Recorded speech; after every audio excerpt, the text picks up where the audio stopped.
right. Today on NewbieVeT, got two special guests. We got the OGs. We got the original Freak 'em Down Boys. Right. What's going on, LDB? Man, what's going on, man? What's going on? Got some legends in the building. So, before we get into it, what made y'all come up with the name Freak 'em Down Boys? Well, it's a Joe's thing. It was both of us. We were mainly the wild kids in school. You know, we was always doing crazy stuff, and you know, most of it pertained to women. Cut class, and a lot of times you get caught doing grown people stuff. Yeah. So you know, so of course, you know, we just came up and we was just like, hey man, we be freaking them down. So you know, we freaking down. So how y'all two wound up meeting? Oh, we went to school together. Yeah, went to Joe's. Okay. Even though I grew up in Bellamie and he was in Sunset Villa, I used to see him around all the time. We took classes together. Right. And every time I see him, I was like, hey, man, I'm rapping. He was like, man, I can't rap. I said, but you're a fool. I need to be a hype man. And that's how that all started. Yeah. So, and then it was more so like me and him would just always get together and we would clown so hard and feed off of each other, you know, and it just became like natural. Yeah. Y'all play sports and stuff? Well, I played football. I was on the basketball team. I ain't gonna say I played. I was on the team. And I played baseball, which was my thing. Yeah. And you played baseball? I played baseball, okay, yeah. Okay. And you were just mostly just... Yeah, I did everything. Yeah, everything. Oh, okay, okay. Yeah. All right, so when y'all first came together and made Freak 'em Down Boys, like, what was like the process of y'all getting into music, like getting your stuff recorded? Well, he had a studio. I had a semi-studio in the house, and I always did music at a young age since I was little. Cause my brother used to always mess with 12 turntables. Yeah. So I was like, hey, I want to rap. And he used to get instrumentals and play the instrumentals for me. And I used to rap off them. And then all of a sudden, you know, Two Live Crew was out. So I rap off their instrumentals. Right. Yeah. And Skywalker, all that. Yeah. That's when they first jumped off, ain't it? Yeah. They jumped off what? 84, 80s, 85, 86, something like that. Yeah, 85, 86. I be studying. I'm young, but I study. Yeah. They jumped off, and I always was fascinated. Every time I go down South Georgia, then the Jam Pony tapes. Them Jam Pony tapes. Damn Pony. And after I seen a Two Live Crew video, I was like, hey. What video was it? Throw that dick and hey, we gonna move something. And we say, yeah. I said, hey, this is what I want to do. Okay, so okay. You know. All right, so when y'all first start, what was it, like? Do y'all remember like y'all first studio experience? Yeah, it was in the daddy garage. We'll go in there. We'll take every 12 inch because we had crates of 12 inch, and me and Willie will record every 12 inch we got from Marvin Gaye to the Clark Sisters. We rapping off. But then beforehand, let's rewind it a little bit because now I used to love to dance all the time. So of course, 12 gauge. He couldn't dance. 12 gauge was from Sunset Villa. Sunset Villa, okay. And of course when he first came, because I think he was originally from New York, but when he first came down, he had the turntables and we would all be out in front of his apartment just breakdancing. We had linoleum and cardboard and we'd be out there just breakdancing and clowning all day. So I had two uncles stayed over there in Sunset Villa. So me and Willie knew who each other was because I had a cousin stay over there. And my cousin basically like introduced me to Willie, and all of us went to Josie together. So you know, what I mean, right? Okay. We like, you know, we don't consider ourselves as we like family. We family for real. Yeah, hands down. Okay. So and then you know we had another member, rest in peace to Rodney Ogden. He came in the group around 95 at Augusta Tech. I met him at Augusta Tech. He was just y'all three. Yeah, he was from Baxter, Georgia. Then we had two dancers, Michael Bursell and Brandon Ambrose. And then we went and got three girl dancers. Larissa Miles, Candace Deese, and Selena. I don't know Selena's last name. But we got them three because we were going on a military tour. So like 6 of y'all, like 5, 6 of y'all. Yeah. Okay. And everybody represented the whole clique. Okay. And then we had HB Steady. He was going by the name of Captain Judd back then. Steady? Captain Judge. Goddamn standard. And he, you know, he always say he was a hook boss, but yeah, he still say that. I felt that I wrote better hooks than HB, and he wrote better lyrics than me. Right. Because I wasn't really, you know, pen writer. Everything we and Willie went in. We just came off top of our head. Something that happened at a party or we just started talking trash about it. Yeah. You know, like that was our thing. Like, you know. Well, I mean, we like I say, if the internet was around back then, we'd be popular. We'd be a household name. During that time, like those what 90. Well, I ain't gonna even say the internet because the internet was around. But if we'd have been more, everything would have been more digital, like it is now. Yeah. Cause the internet, we wasn't doing none of this stuff on the internet. So like we're doing now. Yeah, as far as music wise, we'd have definitely been TikTok kings. Right, exactly. So during that time when y'all first formed, like what other artists and stuff was out around that time? Millionaires and Players. That's Millionaire Players. My cousin Vertez and B-Tech. B-Tech is most of the Bar Village in the Hill. Cause my grandma stayed on the hill and I had an aunt stay at Bar Village. But Vert, when they came out, there was more on that street. They were trying to get Augusta in the street. But far as booty shape, like with us, it was Pressure, Southern Players, Lighter Shade of Black, Too Crucial, 12 Gauge, yeah. That was Dino and Pony. Okay. I mean, them boys there, they put on a show. Shout out to Lighter Shade. Yeah, Lighter Shade of Black. I ain't seen them in a minute, but shout out to them. And I mean, and Lighter Shade of Black was a girl group that was signed on the Heath record that basically took us under their wing. Yeah. Stephanie Huff and Kiki, that and that, my cousin. I mean, they took us under their wings and they showed us, hey, this how y'all want to do a show. But we looked at each other like, hey, we don't want to do it like that. We just want to go and do what we do. So, yeah. and you know, I met Minnesota Fast by, you know, I submitted a radio jingle for him on a cassette tape, and he liked it. And the same jingle was all Planet Rock. So I took that same jingle, and me and Willie wrote a song called Slip and Slide. So when we wrote Slip and Slide, I took it to Tony Heath. Tony Heath said, I like this. And he said, I want to sign y'all. So we ended up signing with Tony Heath. And we went in the studio. How old were y'all then? Oh, man. 16. 16. Y'all had to deal with y'all young. Yeah. Like, we had to take it to our parents and let them look over it and bring it back. Like, yo, we will. My dad don't like it. His daddy crazy. My daddy say, what your daddy say? Y'all ain't making no money. Y'all need to quit. Hey, man, I remember showing him that first tape of that show we had that did, man. He thought we were going to be like doing some dance steps like New Edition or something, right? He said, And I'm like, what in the hell is this? Boy. I mean, we did some, like I said, we opened up for anybody came with the connection of facts, the CSRA, anywhere around this area, we was on that show.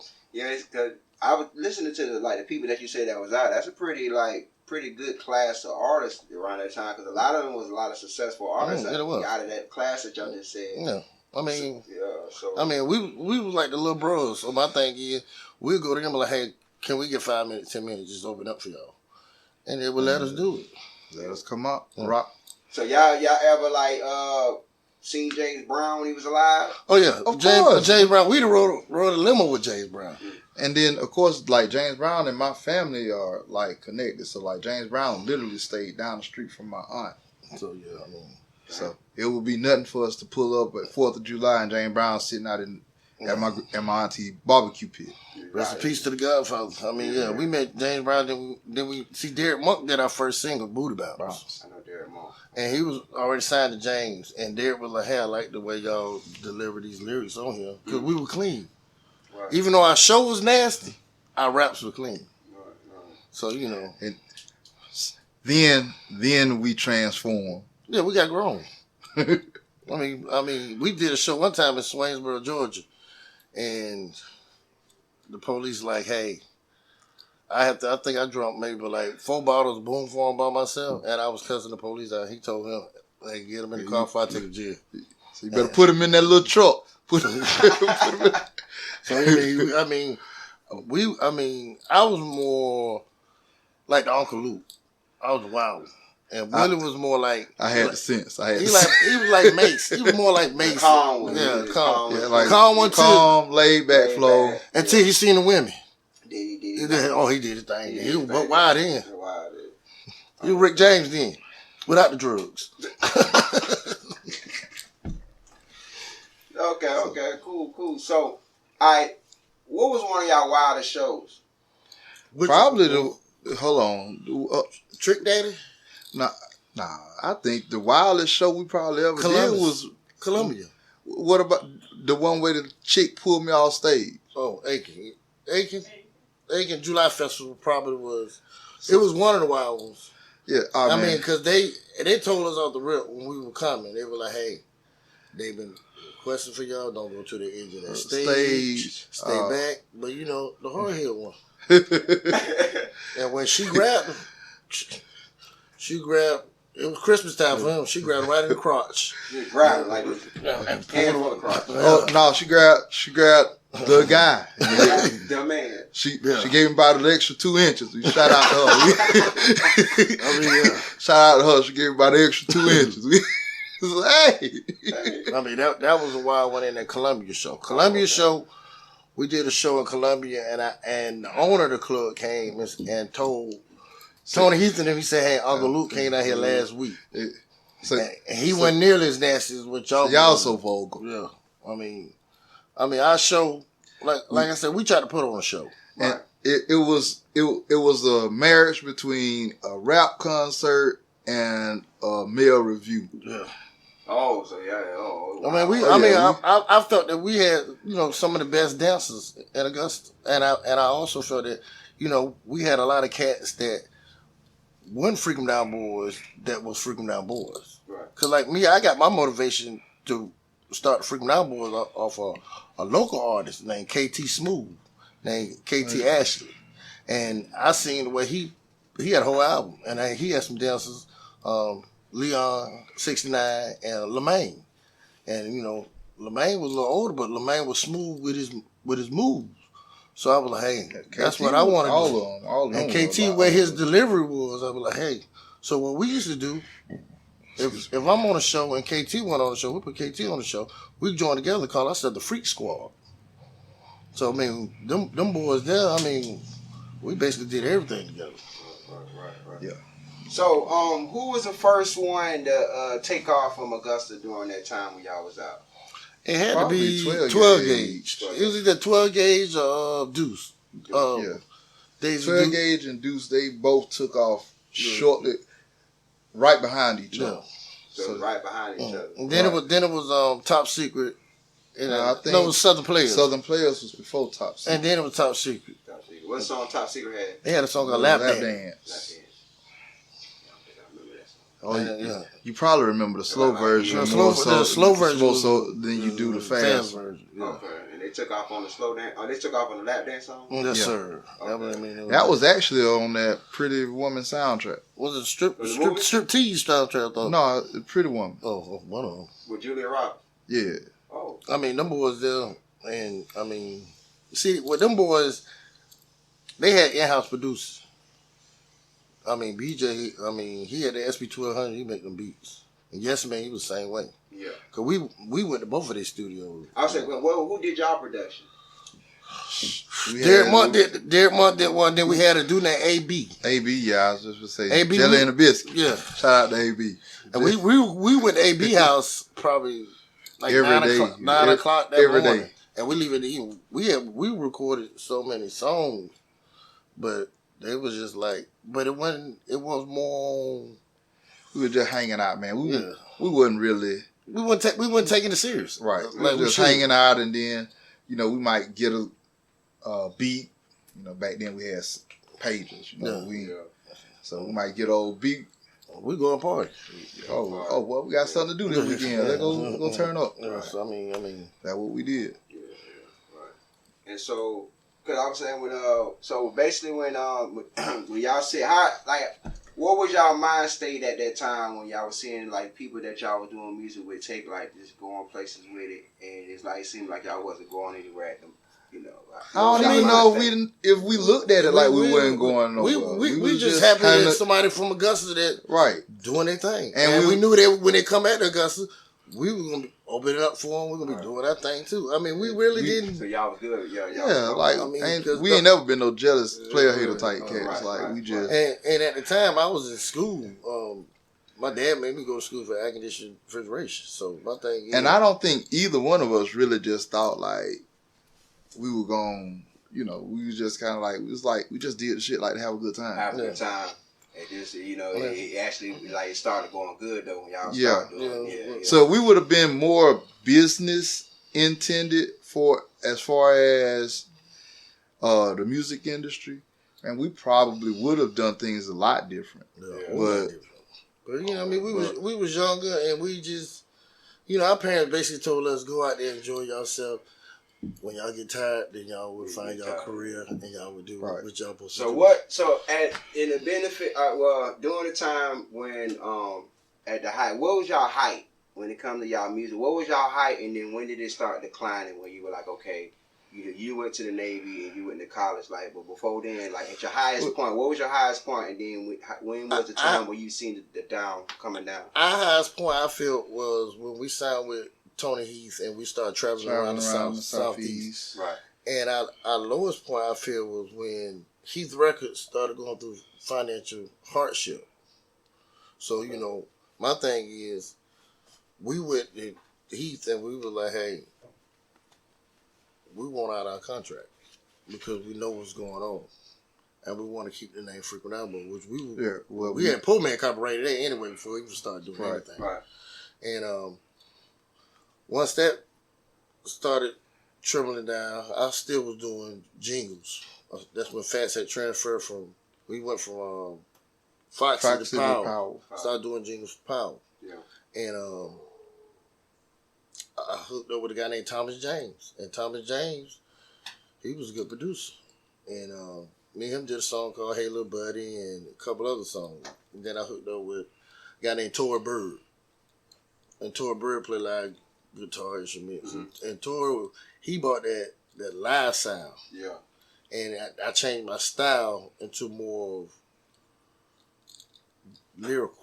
Yeah. But even though I'm not a lyricist, but it's more. You start focusing more on the lyrics, right? What people can hear what I'm saying. Right.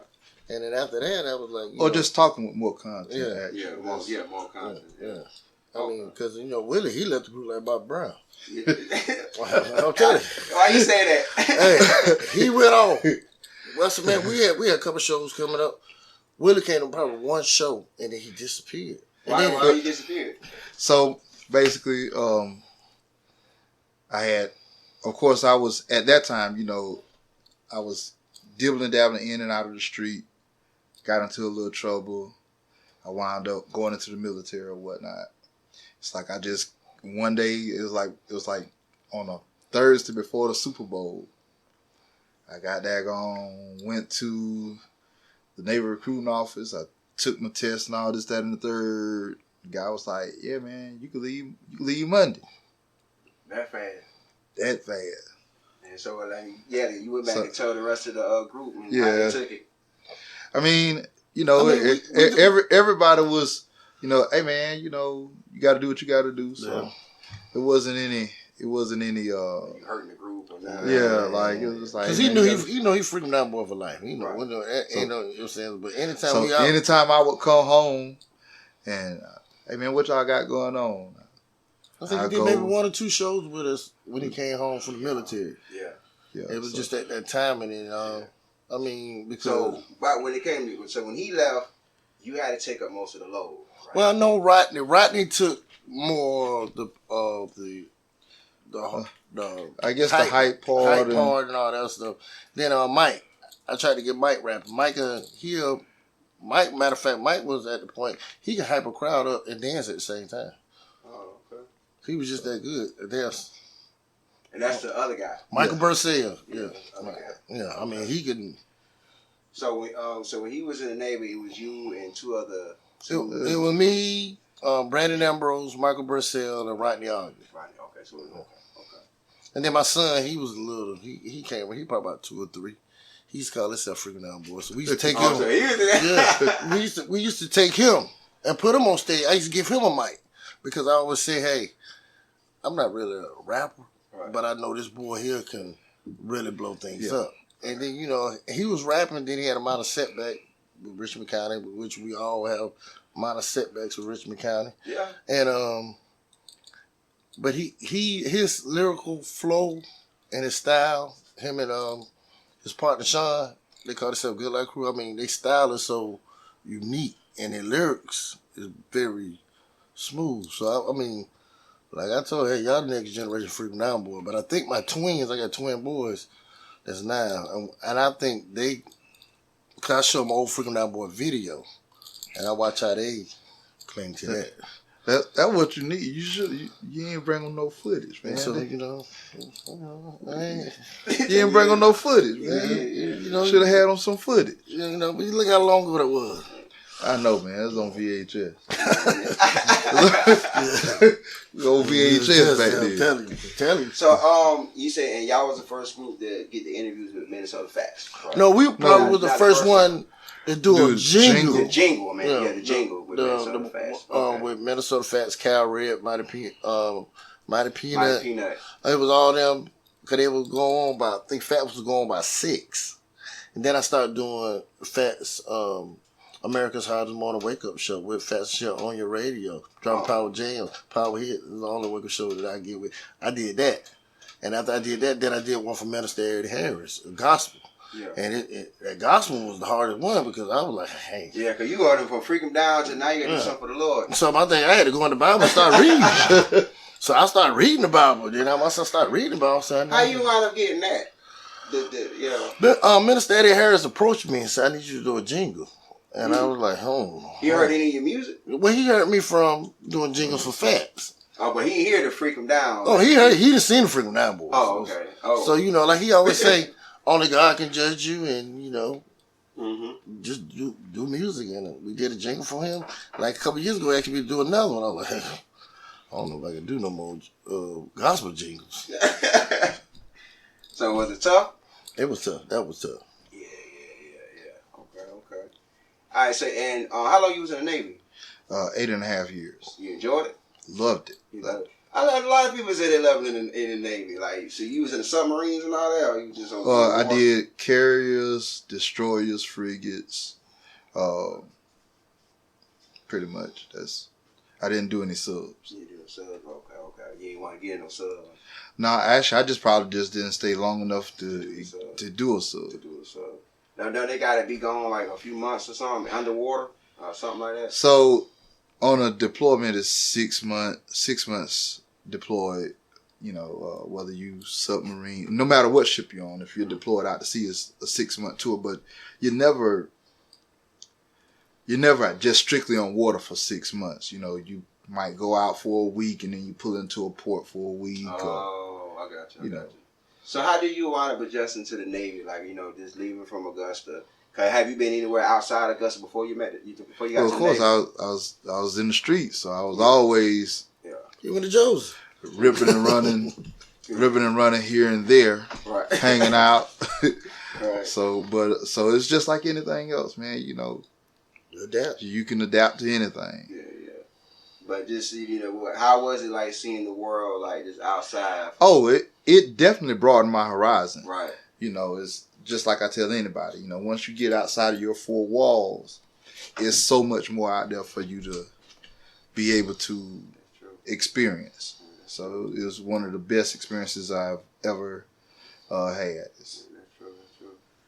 All right. So when you came, your last week in the Navy, before you came, before you coming back home, like what was that week about? Like what was that week like? Oh man, it was a lot of partying. That's too much partying. It was a lot of partying. Mainly I came back home just because my mom had taken ill, and it was, my sister, she was getting ready to go off to college. I think my brother was in prison by that time. So I just came back home and kind of help out with my mom's. And Okay.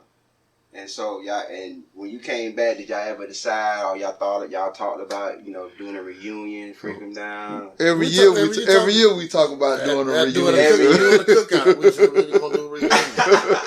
Every year we talk about, hey man, we're gonna do a reunion. We're gonna do a My reunion. brother always instigated. My brother be like, hey, y'all need to put the band back together. Yeah, y'all need to do a reunion tour. So we was like, man, say the Jacksons did it. But we looked at each other like, we probably would like to record maybe just an EP. Just to try it out to see. Yeah, I mean, not in the air. But I think Bullshit coming back. I mean, my 6 and 9, me and Van Brown, we talk, and they got a new album coming out, and they got some hot stuff. I know. I heard. What's the name got a new song? Well, he dropped the new song. 12 Gauge. I heard that. Yeah, 12 Gauge. He's doing something. I mean, a lot of these guys that did it. Yeah. They actually, resurfaced it.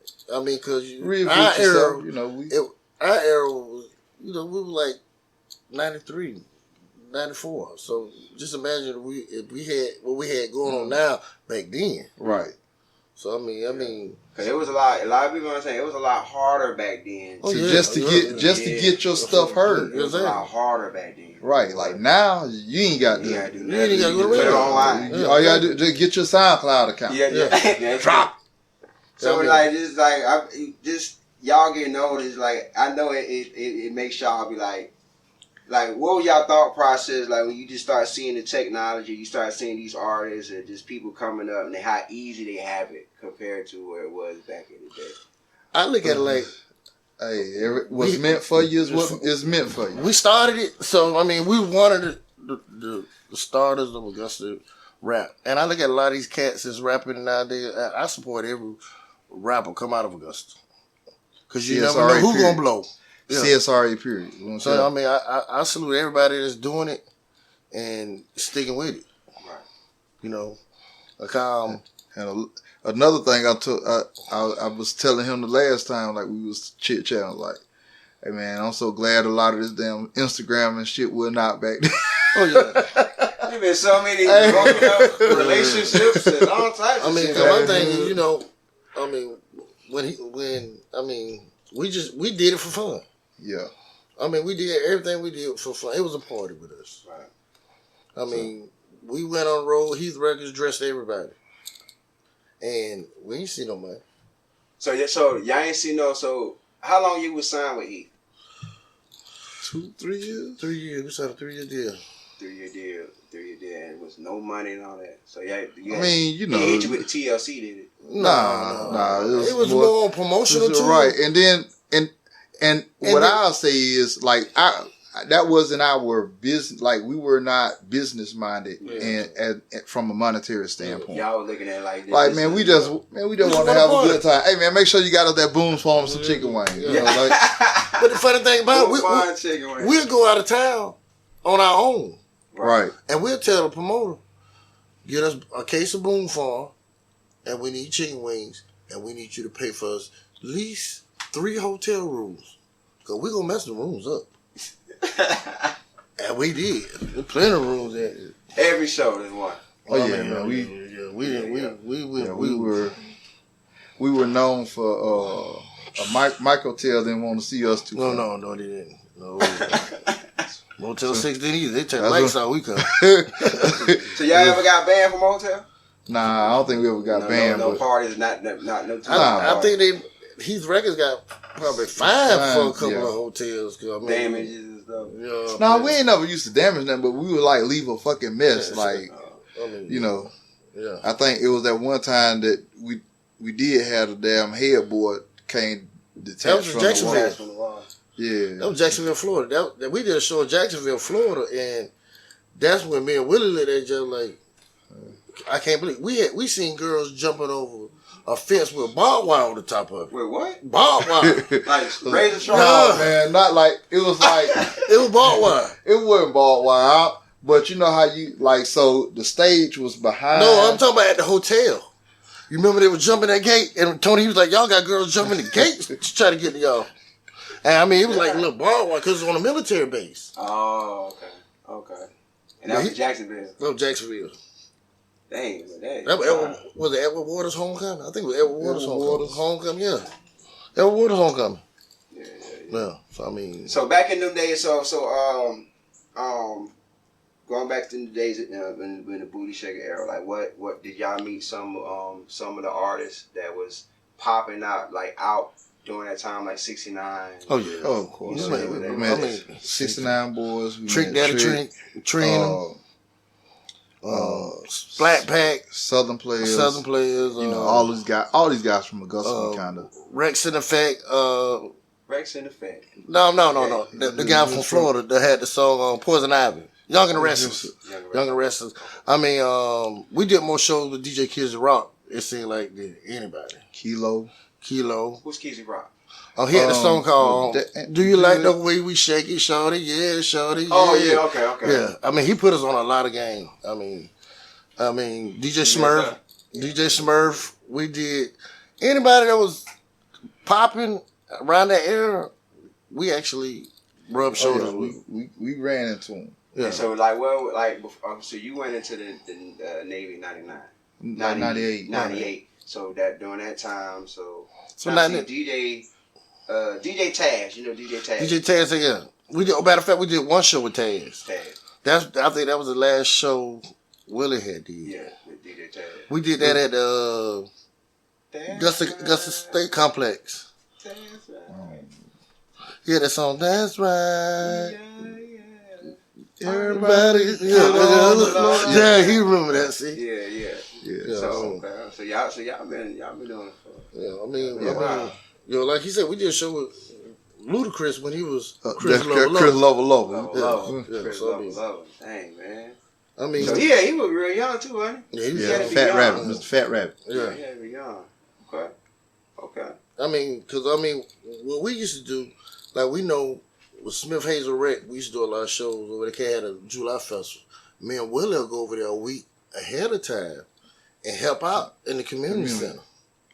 We help out with the elderlies and the little kids, and then we go back the next week. They know y'all, right? But they already knew who we was anyway. But we still wanted to give back, right?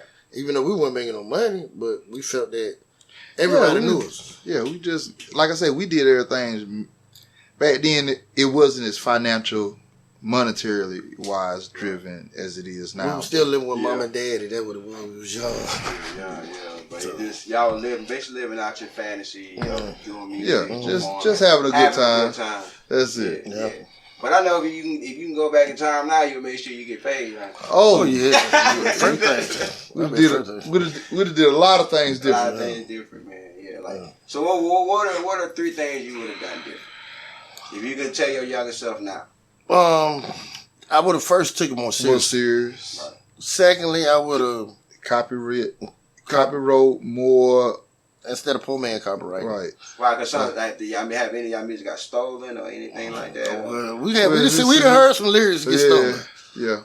We ain't saying no name, but we done heard some lyrics get stolen. I was like, that's what I wrote. We have had certain instances, but like I told, like we said, I think I said it earlier, man. What's meant for you is meant for you. So we don't worry about all the everything that's up under the bridge. So Exactly. So okay, man. So before we slide off on NewbieVeT, man, what are some new things y'all got coming up? I know y'all still talking about a reunion. Is it going to happen or is it not going to happen? I'm asking this for the NewbieVeT people.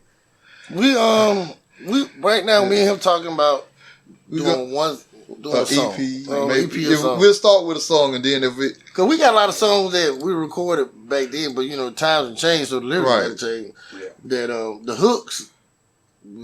I just think we're in a different space now, so of course I think our whole concept is probably going to change if we get back in the studio and shake something. So. Right, exactly. All right, so before we leave on NewbieVeT, any love y'all want to shout out? Rest in peace to my boy Marlon McCrary, passed today. Rest in peace to my mama. Rest in peace to my boy Rodney Ogden. Rest in peace to Willie mama, Willie daddy. I just pray for everybody in the world in Augusta that I know or don't know. And, I just pray that just take care of yourself. That's all I can say. I mean, and I thank you for giving us the opportunity to show that we were one of the, I ain't gonna say the forefathers of this rap game in Augusta, but we was little pups back then. I consider you one. I consider y'all y'all later paid. So, hey, I just want to shout out everybody in the AUG, man. Let's make sure we stand strong and take care of one another. Exactly. You know, hey. And one time for my PC crew, Payne College, my boy Kibo, Dre Rod, Calvin Lee. How you pass the mic and then take that's how we always do it. That's what made Freakum Down so special. You make a pose, what I'm supposed to do? You know, that was our motto. Go ahead. Hey, yeah, man. That's us. That's what Freakum Down Boy was all about. Yeah. So, hey, man. So, like I said, man, shout out to everybody, man. Look, hey, let's take care of one another. You know it. FDB for life. We do consider anything, man. Bro.